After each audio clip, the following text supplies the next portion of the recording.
नमस्कार. हवामान अंदाज आणि माहिती या यूट्यूब चॅनलमध्ये मी दादा सकाने आपले सर्वांचे स्वागत करत आहे. आज एक नवीन पिकाविषयी माहिती घेणार आहोत आणि शास्त्रशुद्ध पद्धतीने पीक कसं करता येईल त्याच्याविषयी थोडीशी माहिती घेणार आहोत. तर आपण चॅनलला नवीन असाल तर चॅनल सबस्क्राईब करून ठेवा. शेतकऱ्यासाठी उपयुक्त माहिती आहे. तुमचं नाव? माझं नाव पंडित शिरमवाडी, राहणार आरग. हे काय केलंय बापू हे सगळं? हे घेवडा तारावरला घेवडा. तारावरचा घेवडा. हम्म. मग ही जी पद्धत किंवा कसे काय काय जरा एक समजून सांगा पद्धत आम्हाला. काय समजावून काय, आज बेड पाडायच्या आधी खतं बितं घालून भरायची सगळी. मग टिबक असून वर कागद हातरायचा आणि ती बियाणं मापात टोचायचं आणि असं येतं ते दोन्ही याला मधलं अंतर किती आहे? ते 2-2.25 फूट आहे.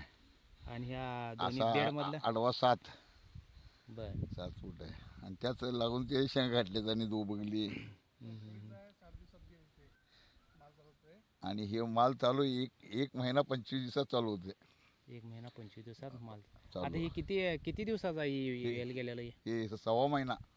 6 महिन्याचं आहे. हां, 6वा भरपूर वाढ आहे की. होय, भरपूर वाढ आहे. 6 महिन्यात एवढं उंच गेली? होय, 6वा महिन्यात 5वा गुरुवार येऊ. 5वा गुरुवार हां हां हां झालेला 5वा गुरुवार. हां. आता साधारण या 10 गुंठ्यात किती होईल या? अंदाज काय दर नाही, कमी जास्त लागू तरी पण 2-2.5 लाख धरून जायचं. जास्त झालं तर 3 लाखाच्या पुढं. आणि हे किती दिवस चालतं या? हे चालतंय 9 महिन्याचं चांगलं बेस्ट चालतं. 9 महिने. 9 पाच बाहेरचं भार असतात. 4, 5, 6 भार होतात वर्षात. हां हां हां.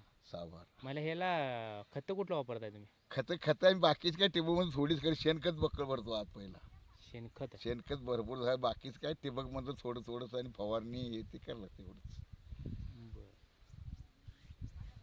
फवारणी म्हणजे कुठला रोग येते साधारण याच्यावर? फवारणी काय, ते लाल कोळी हे ते बघता आणि आळीला जपलं पाहिजे. ते फळ आलं ना, हां. आळीला कंट्रोल करणे. आळी कसं शिरली की आवरत नाही. मग आळीवर औषध झाडणे.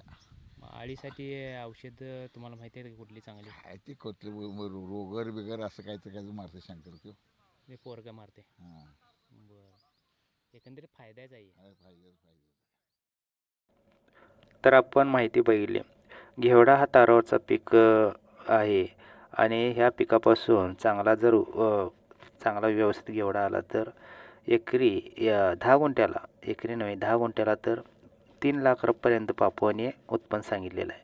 अशी नियोजित शेती केल्यानंतर माणसाला कुठल्याच पद्धतीची कमी पडत नाही. इतर शेती आणि ही शेती ह्यामध्ये फरक आहे. 2.5 ते 3 लाखाचं उत्पन्न 10 गुंठ्यामध्ये.